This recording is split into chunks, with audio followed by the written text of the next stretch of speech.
Yan, lunch na tayo kung kakain na.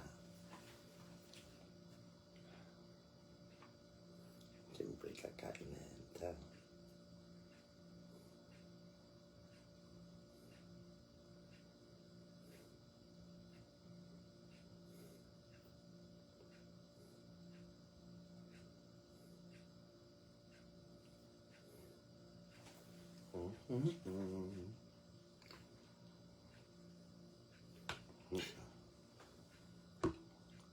Kap, anong ulam mo? Ronald Aguiles. Ito ulam ko.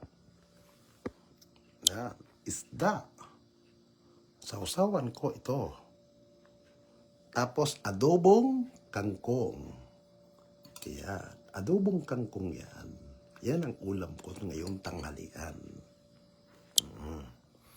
Yan ang aking lunch ngayon. John Philip Olivar, pahingi ka. Alam mo kung nandito ka lamang, hindi mo na kailangan manghingi. Pakakainin kita. John Philip Oliver. Ikaso, hindi naman tayo magkasama. Paano kita pakakainin? Di ba? Siyempre, kalakip ng pagpapakain ko sa'yo, I believe gwapo ka. Kakainin din kita. Siyempre, kakainin din kita. Alam nyo mga kaibigan, pag ako kumakain, lalo pag ang isda ang ulam, may nakaprepare akong plato parate. Maliban dito. Ayoko yung, ang isda na ganyan, ayoko yung dito ko nilalagay sa kanin ko, gusto ko dito ko pinapatong. Para yung mga tinik-tinik, dito lang, hindi dito. Di ba? Yan. Ayoko nang ganun. Gusto ko parating may nakaprepare akong plato dito. Oo, saka pag isda ang ulam, maingat ako kasi bungal na nga ako, natinig pa yung yung kasingit-singitan ng mga bungi ko. Natusok pa.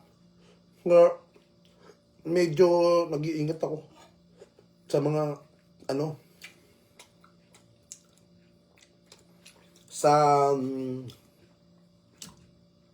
sa pagkabungi, sa mga tinik. Oo. Alam niyo mga kaibigan, may nabasa ako sa news. Itong news na nabasa ko, pagpapakita lamang na isang sinungaling itong si Jonathan Morales. Kilala niyo ba si Jonathan Morales? Yung kalbo na dating agent ng PDEA, dating pulis, nasibak sa pagkapulis, tapos pumasok sa pagiging PDEA agent, nasibak din sa pagiging PDEA agent, natapos nagsasalita na nagtitistigo labang kay Pangulong Ferdinand Romualdez Marcos, na kung saan idinawit niya pa yung isang artista, dating actress, na si Miss Maricel Soriano, or kung tinatawag na Diamond Star. Di ba? Dinawit niya pa yan sa Senate hearing investigation. Alam niyo mga kaibigan, ang nakakatawa rito, ito na. Ang sinasabi niya, noon na saksi daw siya, may report daw siya na gumagamit daw di umano ng illegal na ipinagbabawal na gamot ang ating Pangulong Ferdinand Romualdez Marcos. Maraming nagsalita. Maraming nagpapatunay laban kay Jonathan Morales na walang kredibilidad ang mga pinagkasabi ni Jonathan Morales. Walang kredibilidad, walang something na na walang pagpapatunay si Jonathan dahil lahat ng mga kanyang sinasabi ay puro nasa likod ay mga black propaganda at mga political propaganda para lamang sirain ang ating minamahal na Pangulo ng bansa. Yun lang naman ang gusto ni Jonathan Morales. Siyempre, may kalakip na halaga yan sa kanyang ginagawa. Di ba? Now, Ito po nakakatawa. May mga issue na dati nung siyang panahon ng PDEA agent na ang allegation, may mga nahuli daw di umano si Jonathan Morales na mga sangkot sa illegal na droga. Yun ang mga lumalabas. Now, ito po nakakatawa mga kababayan. Ay sandali, share ko lang tong video live ko ha. I-share ko muna sa mga ibang page, ay sa ibang group chat. Itong mga nakakatawa dyan, mga kababayan. Wait.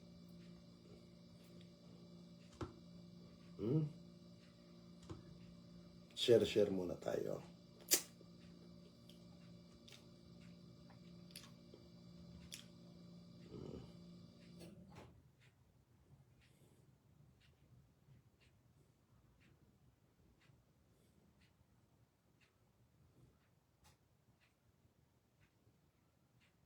Ayan. Ito pong nakakatawa dyan. Naglabas na ng hatol ang korte dyan sa San Fernando, Pampanga ba? O Angeles, Pampanga? Na sinasabi doon sa kasong yon, guilty or nagsisinungaling si Jonathan Morales. Napatunayan ng korte na siya'y gumagawa ng issue labas do sa isang nahuli niya di umano ng illegal na droga. Kung doon ginawa niya ng pagsisinungaling at gumawa siya ng mga tagpi-tagping kwento para lang mapasabi na yun ang ginagawa ng isang suspect na nahuli niya di umano, ano pa kaya na isang pangulo ng bansa ay gagawan niya ng kakwentuhan, ng paninira, kapalit ng isang halaga, kapalit ng kung anong pabor na hinahasam niya. Diba?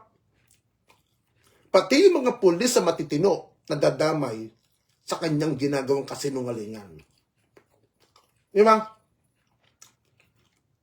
Tandaan niyo mga kaibigan, ang isang kagaya ni Jonathan Morales, walang kredibilidad.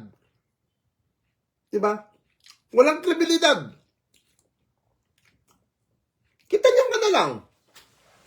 Nung nakaraan, Senate hearing sa investigation sa Senate about sa illegal drugs di umano ng pagtistigo ni Jonathan Morales, nabanggit pa pangalan ko dyan ng dating PDEA Director at dating Chief of Staff na si General Dionisio Santiago. Nabanggit niya pa pangalan ko. Kaya siya nagsalita ron. Diba? Si General Santiago. Nagsalita si General Santiago nang sinasabi niya, kilala niya si Jonathan Morales, kilala niya sa personal. Puro hearsay ang mga pinagsasabi. Nung in-interview ko si General Santiago, ang sagot niya rin sa akin, walang kredibilidad. Iyang si Jonathan Morales. At mas natuwa ako kay General Santiago nung siya'y lumutang sa Senado. At doon pinatunayan niya na isang sinungaling ang isang katulad ni Jonathan Morales na walang kredibilidad. Tapos ngayon, napakita ng korte na puro kasinungalingan, kaya hinatulan siya. Yan lang naman ang gusto nila. Alam niyo mga kababayan, yung mga nangyayari po ngayon na Senate investigation dyan sa Senado, yung sinasabi, hindi naman lahat yan ng investigation na sinasabi nilang para daw sa aid of legislation. Kaya sila naggagawa ng mga investigation. Isa lang ang gustong mangyari dyan. Kunwari aid legislation. Pero ang totoo niyan, para sirain ang gobyerno ni Pangulong Marcos. Para ipahiya, ipamukha na ganyan ang gawa ng Pangulo. Kaya sila naggaganyan. Ayan, si Jonathan Morales, ginamit din nila dyan. Oh. Di ba nung huling hearing ng Senado para kay Jonathan Morales, halos inaano siya ni Senator Jinggoy Estrada? Hindi niya madirektang sagot si Senator Jinggoy. Si Senator Chis Escudero, ngayon Senate President. Oh, na isang abogado rin. Nagkakandautal siya. Mm. Mm. Tapos, itong mga supporter ni dating Pangulong Duterte, pinapakita yung katangahan at kabubuhan ng mga vlogger na yan. Eh bakit ngayon hindi nyo i-vlog? Yung naging hatol kay Jonathan Morales. Ha? Bakit hindi i-vlog ito? Kasi mapapahiya kayo na walang kredibilidad ang testigo ninyo. Diba? Ganyan kayo. Ang mga utak ninyo. Gusto nyo lamang makakuha ng detalye, makakuha ng chismis, makakuha ng kung anong ibabato ninyo sa gobyerno para wasakin, sirain lang. Diba? Yan lang naman ang gusto ninyo para for the views. For the content. Diba? Para ipahiya ang gobyernong ito. Yan lang ang gusto ng mga tarantado.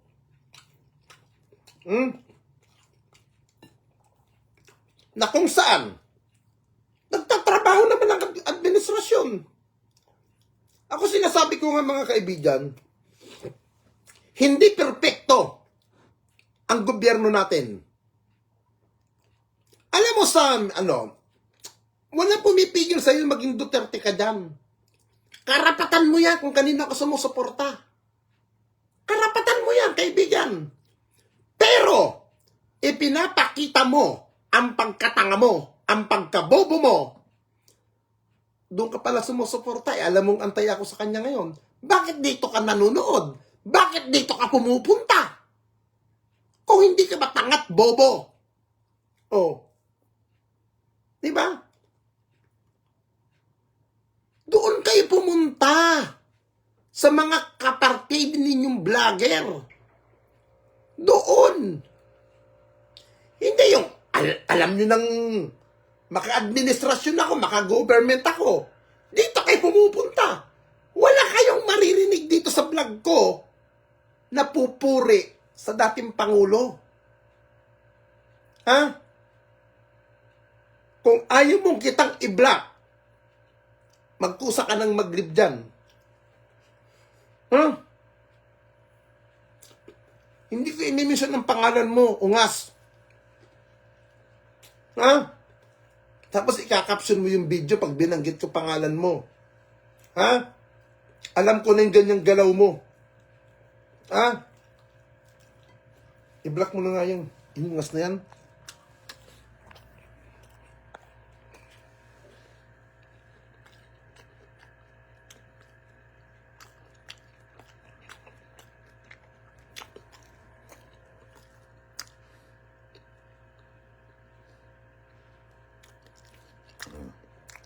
Gumawa ka na ng bagong account mo, ha? Yan, kablock ka na dyan. Yan. Wala pumipilit po dito. Ngayon, sabi ko nga nung kahapon sa live ko sa YouTube channel ko, kung ang mga supporter ng dating administrasyon, may respeto kayo sa gobyerno, may respeto kayo sa Diyos, igalang ninyo ang pamahalaan. Kasi, ang pamahalaan ay nagmumula sa Diyos. Kahit ang isang tao gusto maging pangulo ng bansa, kung ayaw kang ipahintulot ng nasa langit, hindi ka magiging pangulo ng bansa. Hindi ka magiging leader ng isang bayan kung ayaw ng Diyos na ikaw ay maging leader.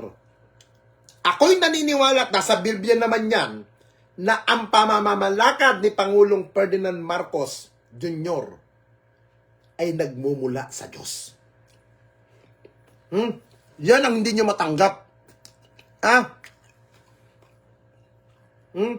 Yan ang hindi nyo maarok sa sarili ninyo.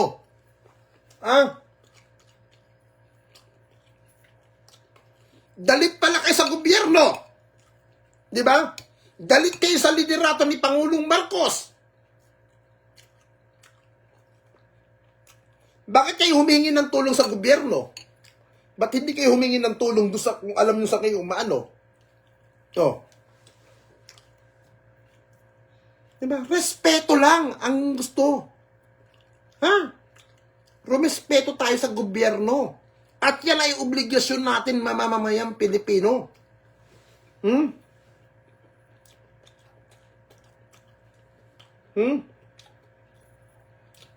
Tapos sasabihin na naman ng iba, ginipit si Jonathan Morales ng gobyerno. Ginipit. Ano sasabihin nyo ginipit? Ano yun? Tanga ba ang judge? Bobo ba yung judge na naghatol kay Jonathan Morales? Na kung saan ilang taon nag-aral yan? Ha? Sabi nyo, bobo. Ha? Ito, ulitin ko yung sinabi ko kahapon sa live ko, sa YouTube. Meron na naman pinapalutang na babae. Yung babaeng pakantutin na si Maharlika. Ha? Yung babaeng malibog. Ha? Ha? Yung babaeng pakantutin na sa Amerika. Ha? Na losyang na nagpapanggap na reporter. Putang inang yung vlogger ka lang, naging reporter ka na sa tingin mo. Na isang marites na yung asawa niya nilason niya.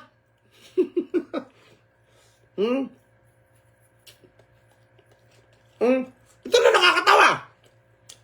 Sila-silang mga magkakampi sa DTS, nag-aaway-away ngayon. Di ba? Ulitin ko lang, sabihin ko sa inyo, ha? Tapos magkakaroon na naman doon ng investigation. Magkakaroon na naman daw ng mga investigation sa Senado. At palulutangin daw sa Senado yung babae. Yung Ibuna ba yun? O anong babaeng, ano yun? Palulutangin daw. Wag na tayo maglokohan. Ha? Wag na tayo magbulahan pa. Kunwari, diyan sa hearing na yan, kunwari ganyan pa lang ang hapyaw-hapyaw. Ganyan-ganyan pa lang. Pero pag nakalipas ang isang buwan, ilang linggo, unti-unti nang iimbitahan yung babaeng yun. Para kunwari, hindi planado na naman.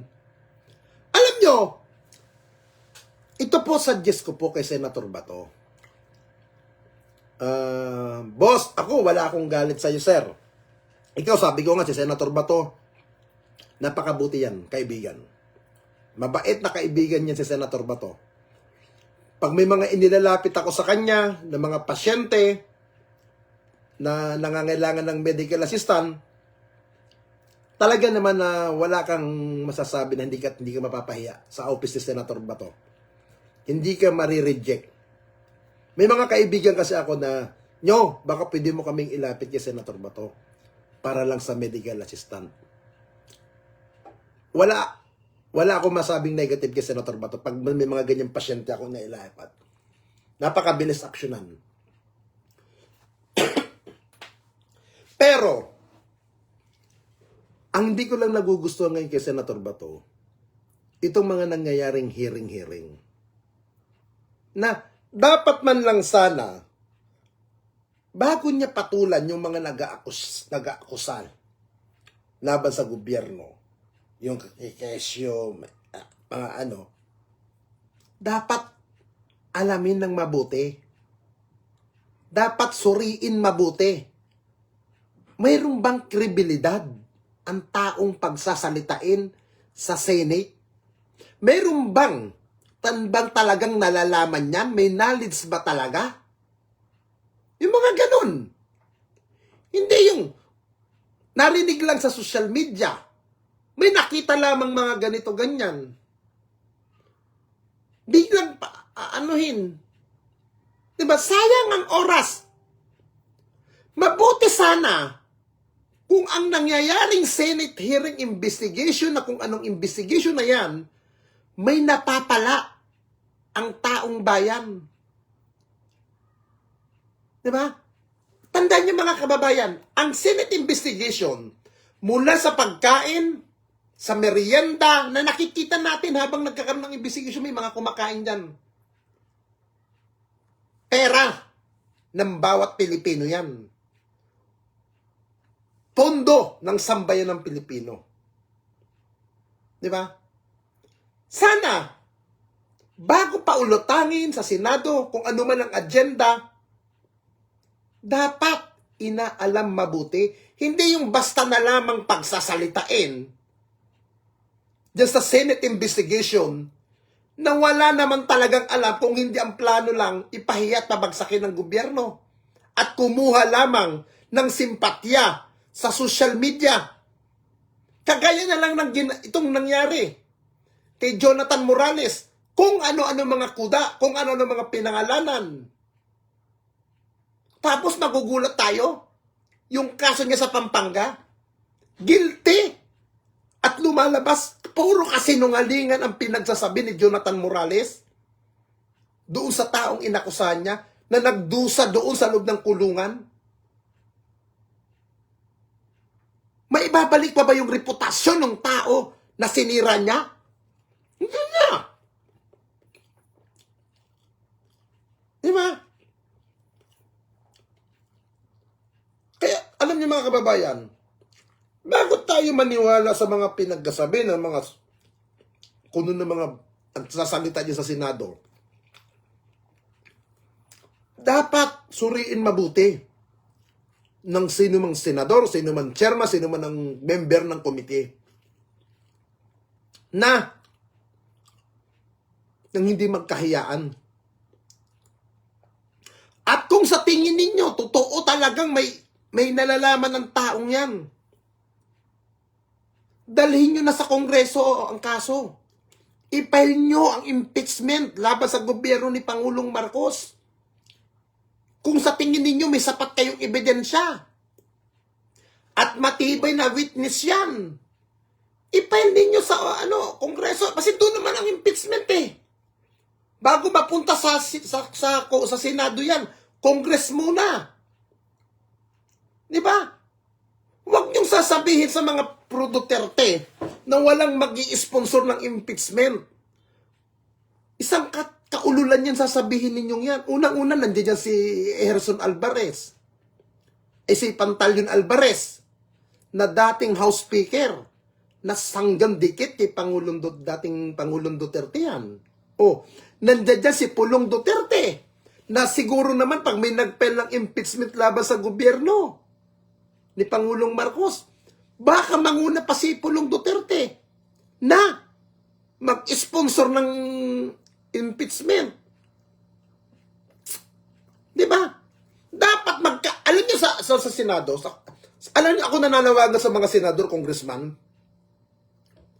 itong gawin niyo dapat, mga kagalang-galang ng mga mambabatas. Ito po ang gawin niyo. Suggest ko lang po ito ha. Pag magkakaroon kayo ng mga investigation, dapat may batas na dapat yung mga taong magsasalita sa Senado, sa Kongreso, laban sa isang personalidad.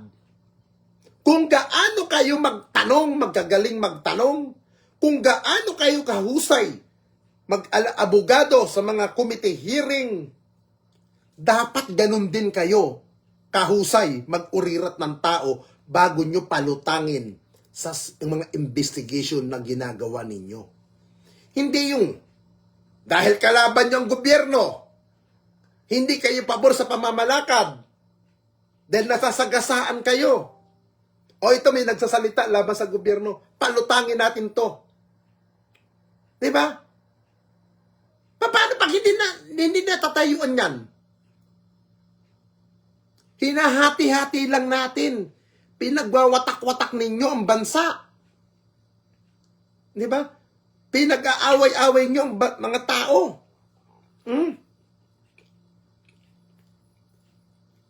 Iba ang gusto ninyo. Ako nga sabi ko nga ng mga past vlog ko, Bumaba si Duterte sa pwesto na magandang rating niya. May respeto sa kanyang tao. Di ba? Pero nung ginawa niya na atungal ng atungal dahil meron siyang agenda na sa kanyang personal interest,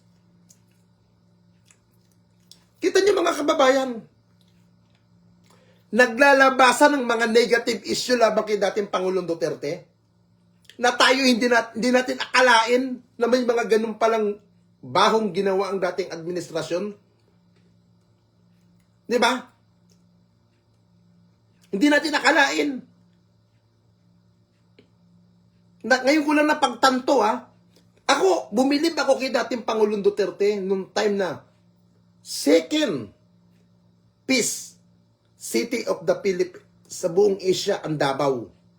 Pero nung napanood ko, narinig ko sa video interview kay General Nicolas Torre na sinasabi niya na dinodoktor ang ibang mga police blotter sa Davao, doon ko napagtanto para lang mapanatili na masabi na kontrolado ng mga Duterte ang Davao sa criminality. Doon ko napagtanto. Doon ako nakapag-isip sa sinabi ni General Torre. Sabi ko, oo nga naman. Bakit may mga nailabas natin balita? Hindi ba kasama yun? Oh. Di ba? Binubulag tayo. Di ba? Dahil lang ba sa hindi nila kasangga? Hindi nila kasangga ang administrasyon ngayon? Kaya nag-aatungal na kung ano-anong pasaring? Di ba nakakatawa, mga kaibigan? Tapos matatawa ka. Ang laki-laki ng pundo ng Davao, ng pork barrel ni Congressman Pulong Duterte na sinasabi ng Kongreso. Tapos ganyan ang nangyayaring baha sa Davao. Saan napunta ang pork barrel na bilyones?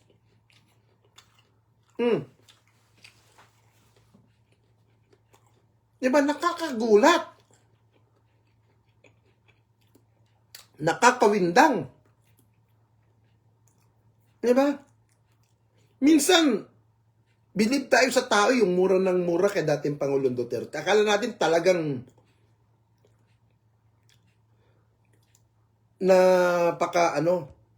ito na lang mga kaibigan, balikan niyo yung madalas ko sinasabi. Ang daming pinangalanan ni Pangulong Duterte na mga politiko na dawit daw sa drug. Di ba? Sangkot daw sa illegal na droga. Panahon niya po ito, sa term niya po ito, 6 na taon siya naupong Pangulo. Ilang general ang pinangalanan niya. Ilang kernel ang sinangkot ni dating Pangulong Duterte.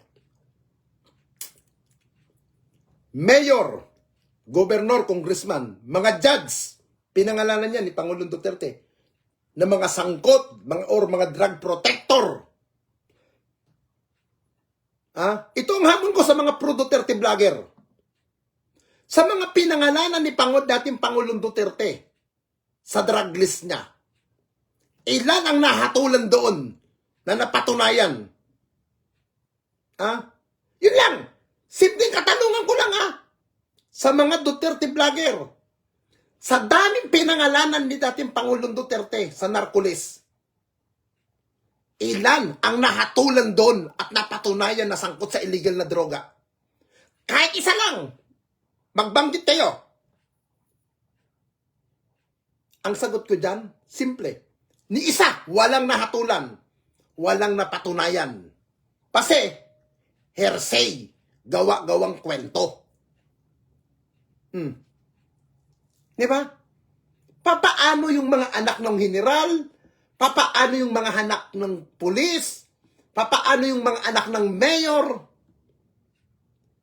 na nanasira sa ginawa ni dating Pangulong Duterte ng pagpapangalan sa mga politikong yan, na hindi niya naman kinasuhan, Hindi niya naman pinaano sa talagang forum, sa legal matter.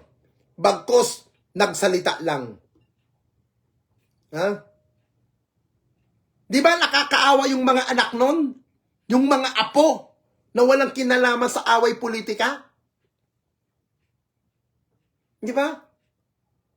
Doon tayo bumilib kay dating Pangulong Duterte. Doon tayo humanga. Pero kung pag-aaralan natin mabuti, sa loob ng 6 na taon, ni isang politiko na pinangalanan niya, nasaan ang mga nahatulan doon na nakunbik? Ni isa wala. Di ba? Yan ang totoo. Ngayon, sa mga pinangalanan na sinasabing drug protector, sangkot sa illegal na droga, doon ka papasok ang iniisip mo eh. Doon mo iisipin, hindi kaya kalaban to sa negosyo? Hindi kaya katunggali ito sa negosyo? O hindi kaya yung mayor na nakaupo doon, yung general na naka-duty doon, balakid sa mga negosyo ng mga illegal? At hindi ka makipagkasundot, hindi ka pumapayag sa gusto? Papangalanan ka namin? Mga ganon? Kasi wala naman nahatulan eh. Di ba? Ngayon, tuwang-tuwa tayo dun. No? Mas kung nakakatawa pa rito mga kaibigan, ito. Galit na galit si dating Pangulong Duterte sa mga illegal na droga. Di ba? Galit daw. Galit! Galit! Kung galit talaga si Pangulong Duterte, bakit si Michael Yang, nasangkot sa pharmacy, sangkot sa mga illegal, sangkot sa mga droga na pumapasok sa bansa, bakit ginawa niyang sekretary nung panahon niya ang taong yan?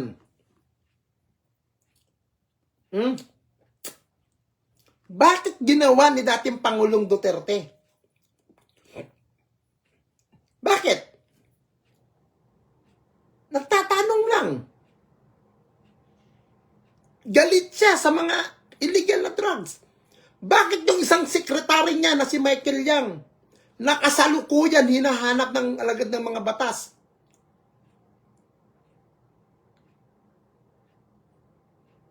Bakit hindi niya pinanagot yun nung panahon niya? Bagkos nagkamal pa ng limpak-limpak.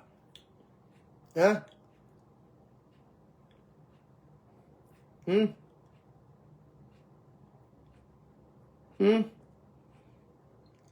Likutan yung mga isip nyo, mga kababayan. Hindi kaya lahat yung sinasabing anti-drugs war ni dating Pangulong Duterte? Hindi kaya pakulo lamang yun?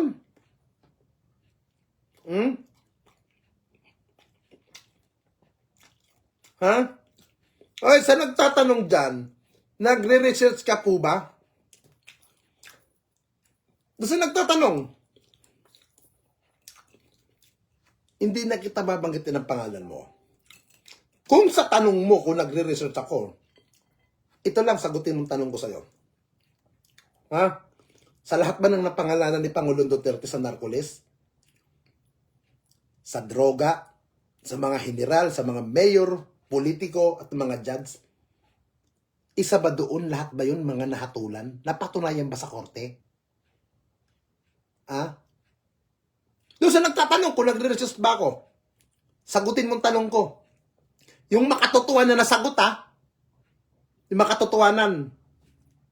Pero kung ang sagot mo puro kabalbalan, kaing-kaking ko yan, at kabubuhan dahil sa control, isa kang fake account, hindi mo kaya sagutin kasi nga, bobo ka. Ha? Malakas ang loob mong kumuda dyan kasi fake account ka. Pero kung totoong account mo, hindi mo ipapakita ang kabubuhan mo. Hindi mo ipapakita ang kamangmangan mo. Ha? Pasingat-tanga ka.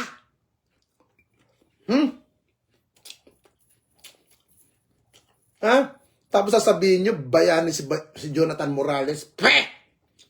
Ano naging bayan ng sinungaling? Na nahatulan? Paano naging bayani yan? Ha? Naging bayani sa mga tanga? Ha? Ha? Naging bayani sa mga tangang kagaya nyo? Ha?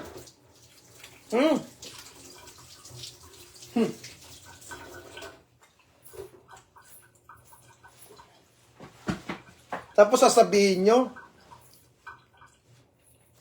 adik-adik ang Pangulo. Yan, sa mga anti-government. Yan ang sasabihin nyo.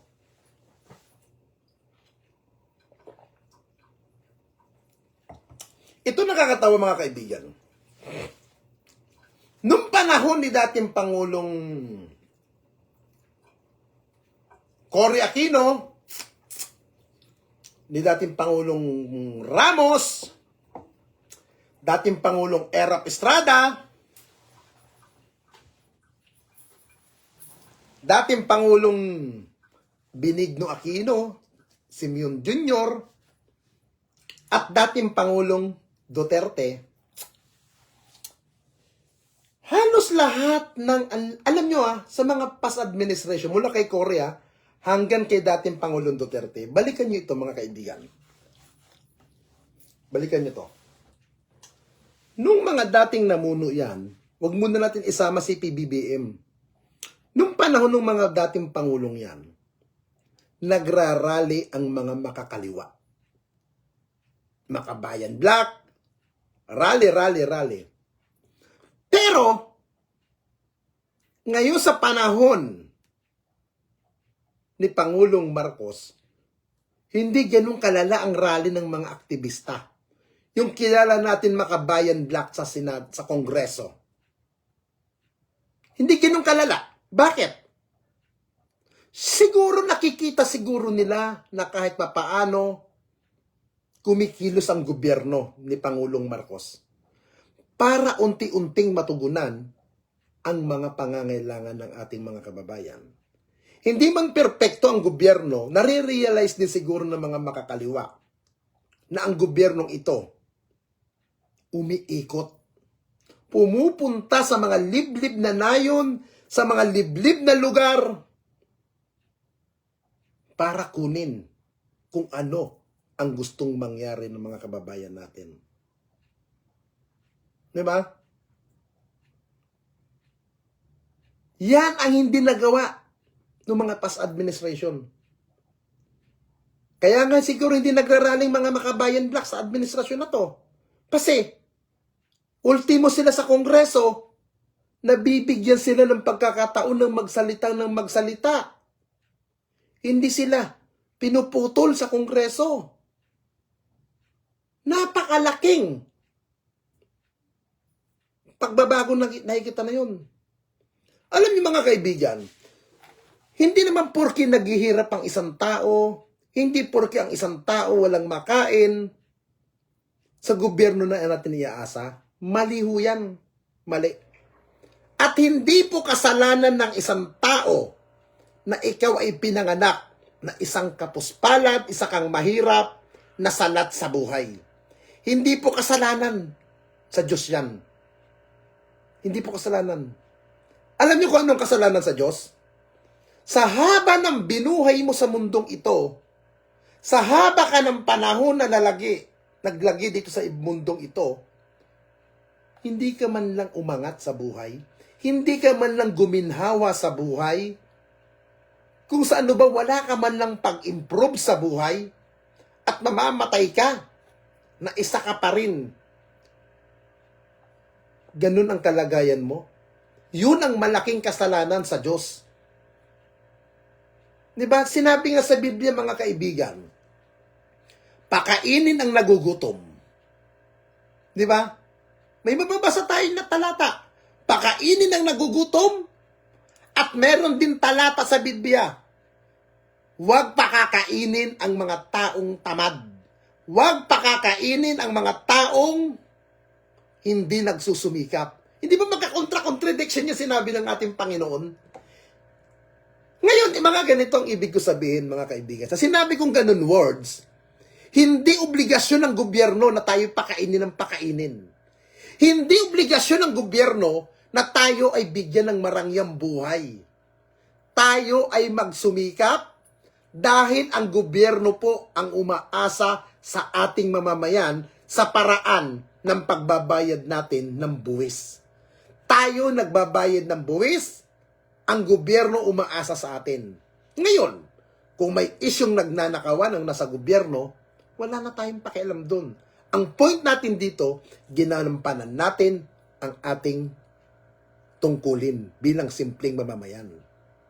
Yung mga tao na walang tigil na bakbak, sira ng sira sa gobyerno, na kahit may ginagawang maganda, na wala na silang nakikitang maganda ginagawa.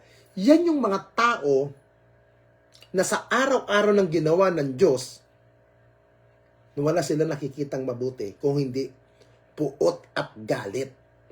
Na gusto na nilang atang mamatay, gusto na nila atang magpahinga sa mundo, pero dahil hindi pa sila kinukuha ni Satanas, gumagawa pa rin sila ng kung ano-anong kabalbalan at kasilkaletsihan at kanong kahindutan ang pinaggagawa.